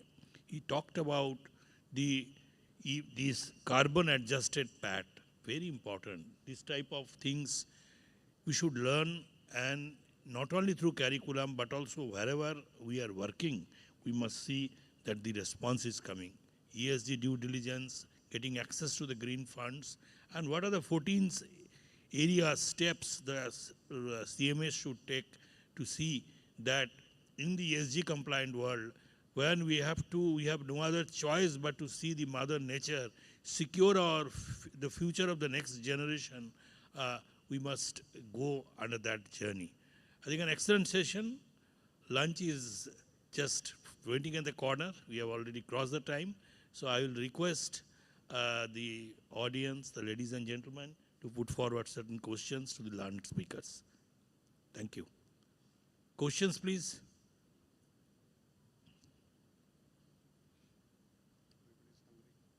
Might be. I think post-lunch sessions normally becomes difficult. Pre-lunch session is not difficult, but maybe the response is less. But still, anyone willing to, yeah, please. And in India, per capita emission is 3 ton. It is very low in the comparing the chart given. Still, it is very dangerous for India. Then what about position of China or US or China is 11, US and Russia is the 18. So what is the position of them? India is 3 only, number 1. Number 2, nowadays government are doing the maximum auction of the minings. All type of mines must be auctioned, critical metals or minerals. Then jungle will be cut and the mines will open. What will the impact of that on the carbon? So unfortunately, anything that is happening in one country, it impacts the rest of the world. So it is not going to be confined to that country. So whether India is emitting 3 metric ton per capita or US and Russia 18 and China 11, it will have impact on the rest of the world. So now if you look at the 56 African countries, they are poor countries. And the total emission for them is less than 5%, all 56 countries combined today, of the global emissions. But they are also today the victims. That's why it's important that the world should come together. And the COP is a great starting point that all the world leaders are coming together. The recent COP 28, which happened in Dubai, was again a landmark COP that we have seen with a clear-cut focus on the various strategies that they are going to pursue in terms of creating the loss and damage fund to help those poor countries, in terms of targets on renewables, to have 11,000 gigawatt of renewables by end of 2030 and improve the energy efficiency by double, creating a climate financing, the global stock take. So those initiatives they have been taken. But your question is that while India's emission on per capita basis is lower, but still on terms of the absolute basis, it's about 3.9 gigatons of carbon. So it will have a global impact. So other countries which is doing, it will impact India. Whatever emissions are there in India, it will impact the rest of the world. The second question about the cutting trees and all that. Yes, it's a very, very sensitive area, and it has the maximum impact on the emissions. That's why in one of the slides I say that while agriculture is a victim of the adverse climate adversities, but also is a culprit, because almost 1/3 of the GHG emissions are happening through agriculture or related activities. So when you cut a tree, the carbon which is stored in the tree goes into the atmosphere. When you clear a land, you develop a land, the carbon that is stored in the soil, that comes in the atmosphere. So most of the governments are agreeing on a deforestation plan. The biggest deforestation we had seen was in Brazil. Now Brazil also has now finally signed up to a deforestation plan. And most of the organizations, the governments are agreeing to deforestation plan. But to curb the impact, they are doing afforestation, reforestation, and revegetations. So all these ARR projects that they are doing, they will also reduce the impact of probably illegal deforestation that can happen. So there are multiple things that we have to do. And sometimes we think that what we can do alone as an individual, but I think together we can change the world. So each of us have a responsibility to look at the natural resources, how we are using natural resources, and can we as an individual make an impact. Thank Sir. you. Next question. Yeah, I am practicing cost accountant Anil Sharma. I have 2-3 issues rather, not a question, which are integrated with each other. We always talk about increasing GDP. Means every day we are seeing newspaper that GDP will be 7.8%, 10%, 8% like this. And government is also having such type of plans that we should increase our GDP. To my mind, if I cut trees, GDP will increase. And if I don't cut trees, GDP will not increase. Means if we create problems or we do consumption, more and more consumption, GDP will increase. So being a cost accountant, how we see that? That is one. Secondly, you are absolutely mentioned that because of this change in environment changes has decreased our wheat yield during last March or April, and this year also because of high temperature, yield has come down. And it is really a danger for the economy as well as for the country, because though India is not having a shortage of food, it is enough food for all of us. We are producing double these grains what we require. So from environment point of view, because of this yield and all, if government is having some logistic policy national level, and what we CMA can do in that, so that at least whatever food we are having today or we are producing, at least it can be saved from environment protection, because we don't have logistics, so we don't have storage capacity. That's why we are wasting our food also. So how you will see and how we can do further in that? Yeah. So that's why the focus is now on the balancing the books and the planet. We have to always look long-term sustainable value creation. So your example of cutting tree, if you cut tree, our GDP will go up. But probably if you cut tree, there will be no future. So in the short term, you can make money, you can be profitable, your GDP can go up, but we have to look at what is sustainable and what is in the long term. I will give an example of cutting tree. So there is something called SFM, Sustainable Forestry Management. So if suppose you have 30 trees, right? First year you cut the first tree, second year you cut the second tree. By the time you cut your 30th tree, your first tree is ready. So then you are not harming the nature. So every year you are cutting one tree. So there are various guidances and standards. You have to follow that related to sustainability. So whether it's about the cutting trees or about anything else, there are different standards. You have to follow that. You can be sustainable. So it's about the balancing between short term and the long term. Yeah. About the food wastage, yes, your point is absolutely right.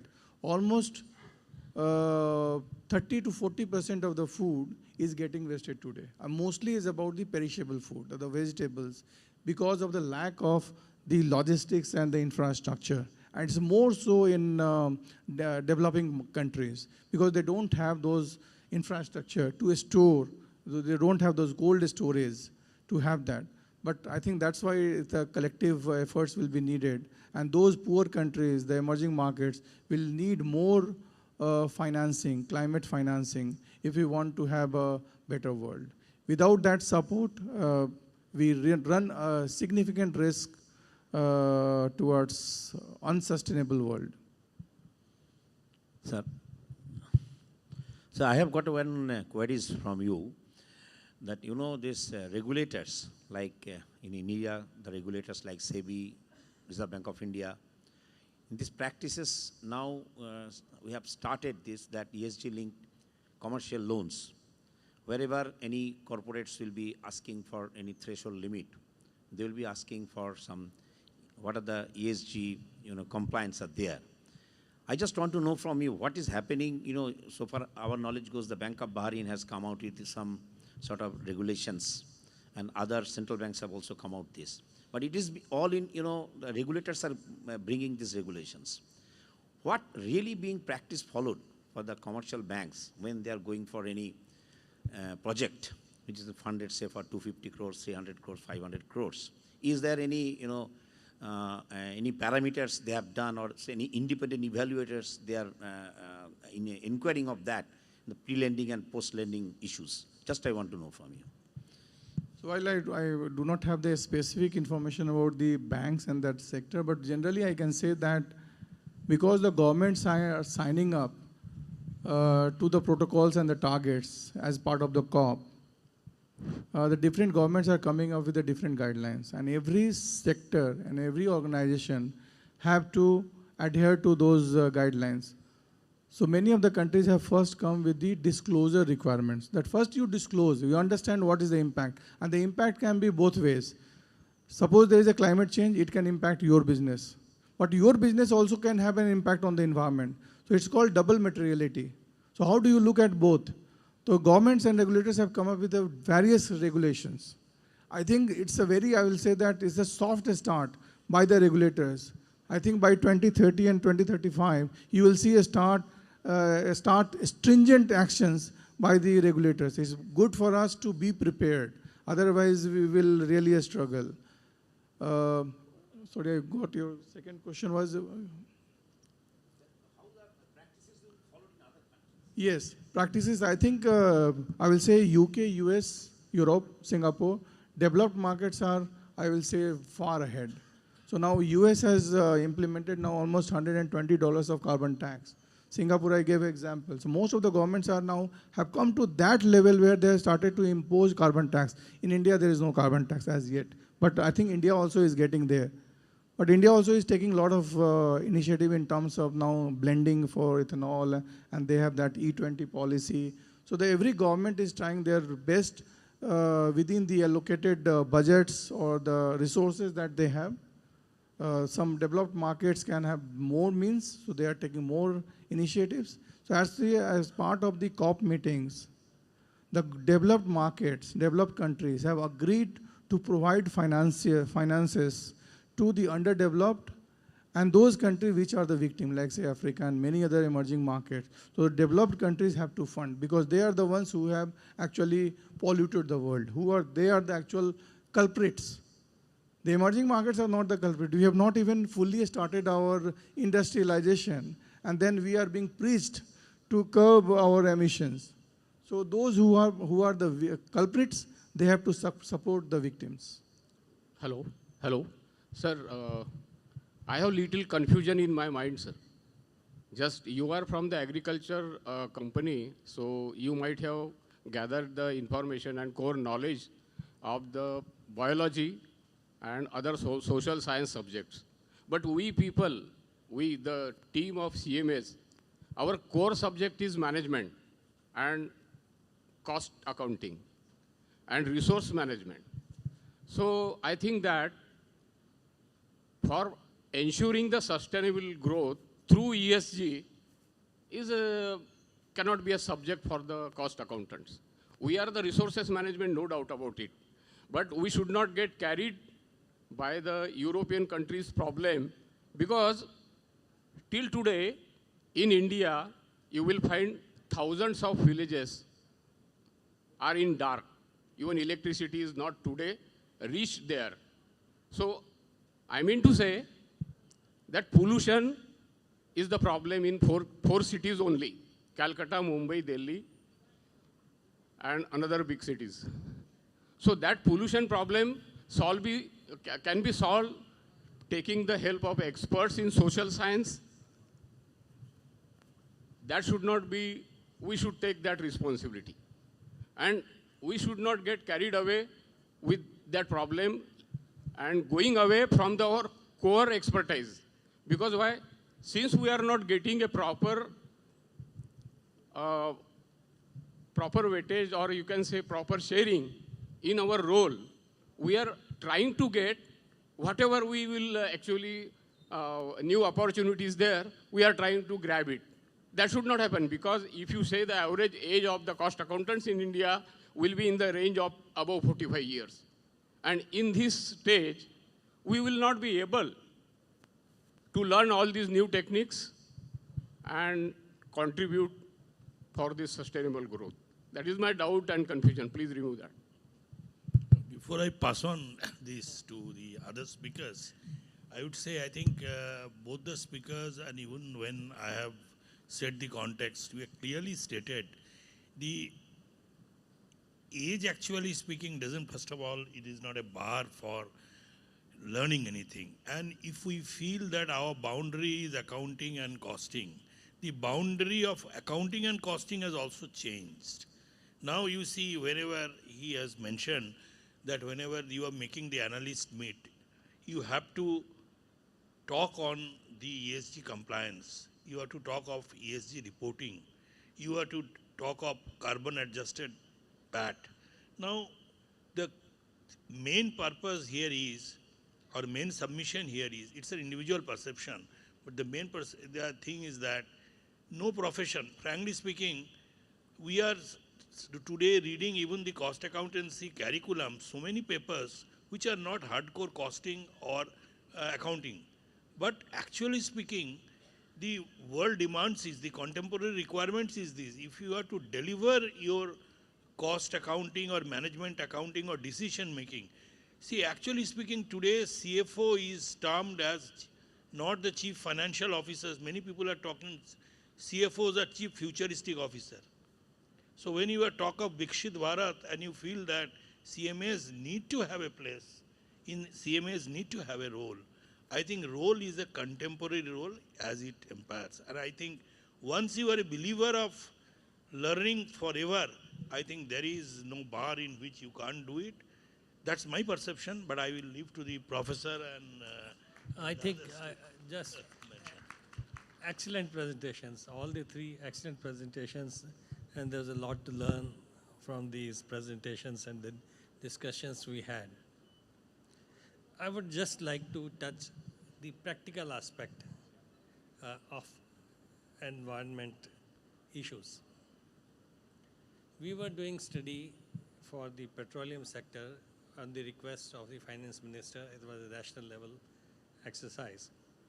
And we visited petroleum companies, and we were keen to know what exactly is happening. I'll give you 3 instances which will reflect the real situation for all our friends here. India is importing 84% of the crude, and almost for 20 years. We went to Bombay High. How the oil is being extracted? Oil has been extracted, and now this remaining oil is being extracted to pump water inside and take it out, and out of the water the oil comes on the top, and that is taken. So this is the situation. On Kaveri Godavari basin, that gas has come, already is being used for 8-10 years, and the cost of that gas is twice, the extraction of cost of that gas is twice what is there on onshore. On the waterfront, so petroleum, practically what you're getting the petroleum is on the Antarctica or remote places in Russia. That's what you can extract. So scope for the petroleum as it is seen at national level and at the world level is stocks. For someone will say stock is there for 40 years, some will say stock for 60 years. That is what is available. You can guess, to what extent the stock is available. You can only guess the number of years, but stock is finite and it is known and it's being extracted.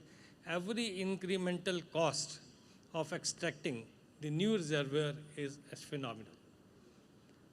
Now, a second point is about the water.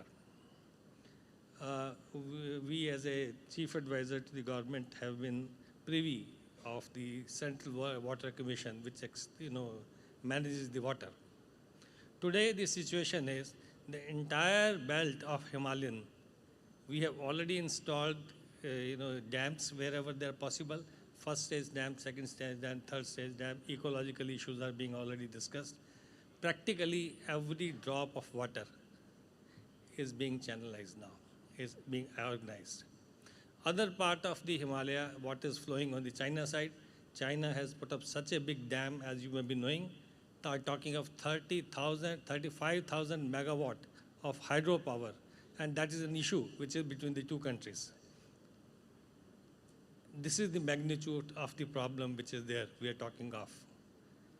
Now, third thing I would like to tell you as a member of the Airports Economic Regulatory Authority, the issue was there how far the space is there. The entire space of the country and world over, it is first goes to the defense.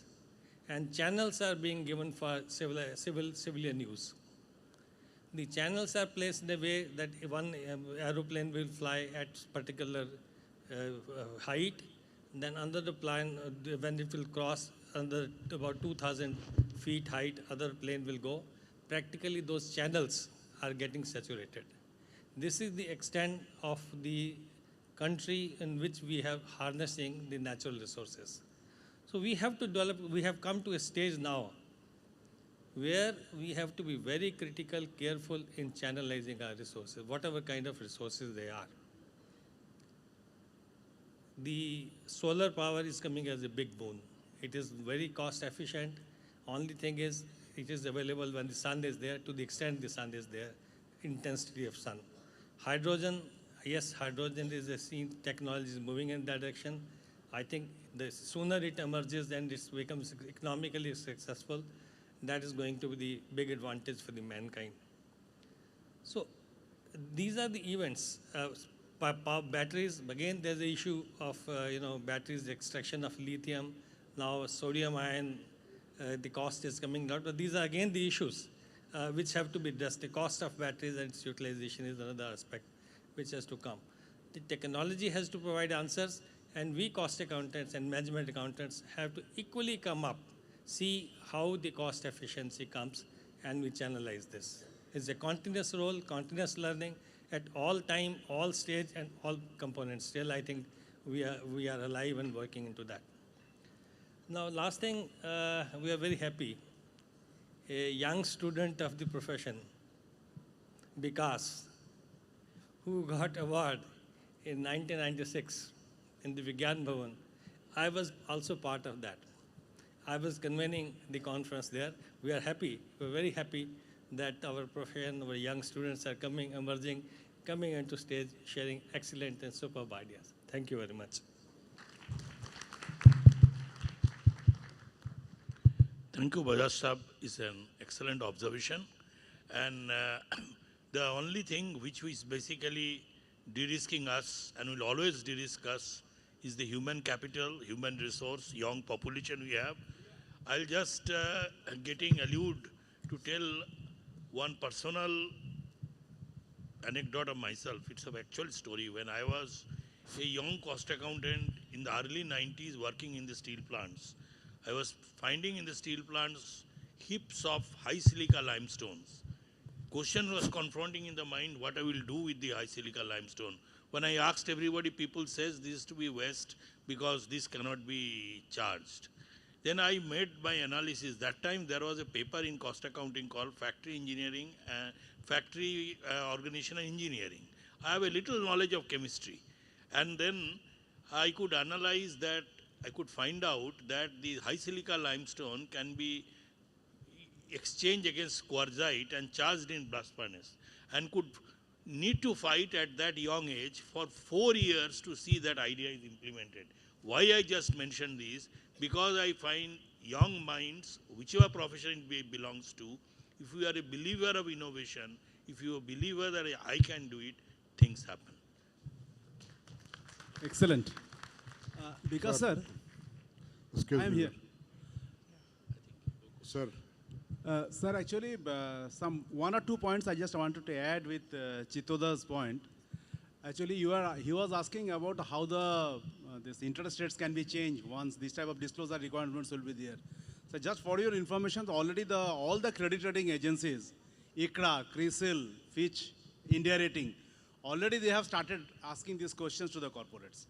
And once this has been complied, this is giving a big impact on the interest rates. That is point number 1. Point number 2, then another one slides which you have given, there is a checklist. It's an excellent presentation. I will request the council, Neeraj is there and other council members are there, that why these disclosure requirements will not come into the cost audit requirements. If can be done, then I feel that will be a great change and the great value addition can be done in the cost audit. And if you just kindly look into it, and yes, it can be customized, it may be more, and research and development can happen. But this disclosure requirement, which Sarah has already given in the checklist form, it can easily be implemented. Thank you, sir. And I'm happy to work with any of you. We have a very detailed checklist. This was just the 7-8 questions I showed it as an illustration, but we have a very detailed checklist on every aspect. Happy to kindly share to our council. There, all the landed members are there. They can definitely customize it. Whichever way I can be of any help, I'm always available. Thank you. Thank you very much, sir. sir, just myself, Hari Ramakrishnan, just I want to say 2 points. One thing is, whatever tax we are imposing or any country is imposing on environment disturbance tax, whatever it may be, that is not going to help anybody to save anything, because only some extra tax they will pay and they will keep on disturbing those things. So that is the fact, and we have to find out some other way which they have to stop. Just taxing is not sufficient, number 1. Number 2 is general administration only. When we are sitting here and viewing there are some presentations that comes in the bottom of this screen, we are unable to see. I think that chairs and tables can be arranged in 2 sides so that you can also, sometimes even I have seen that those who are sitting in the dais also, they are turning back and seeing that screen. So that can be arranged in 2 ways beside that screen, that will help us. These are the 2 things I want just observing, sir. Thank you. Yeah, thanks for the observation. Thank you, everyone. Ladies and gentlemen, now it's time to extend our sincere gratitude to all. I would request CMA Vinay Ranjan sir, Council Member ICMAI, to kindly propose vote of thanks for this session.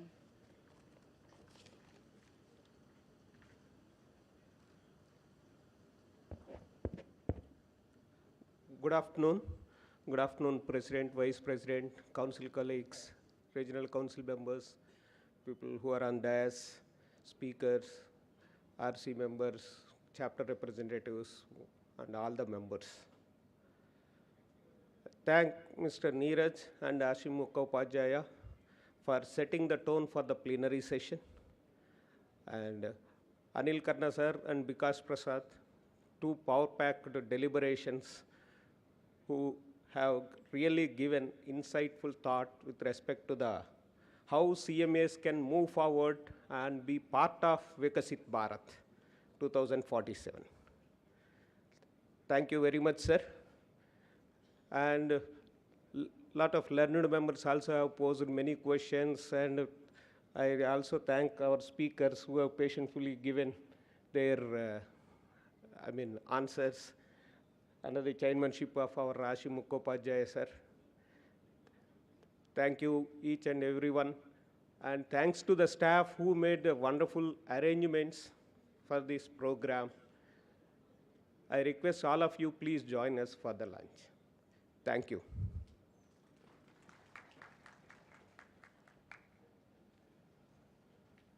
Thank you, sir. I have two important announcements. One is there is a customized photo memento is available at the reception area. Please get your photo clicked there.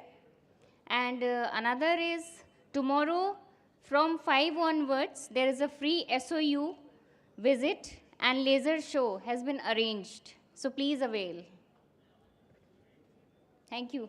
Please join us for lunch.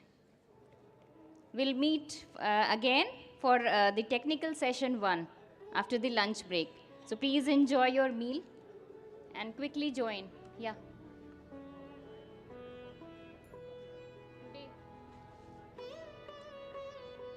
Kindly join us soon because our lunch time is till 1:30. So we are already late. So I request everyone to kindly join by 2 p.m.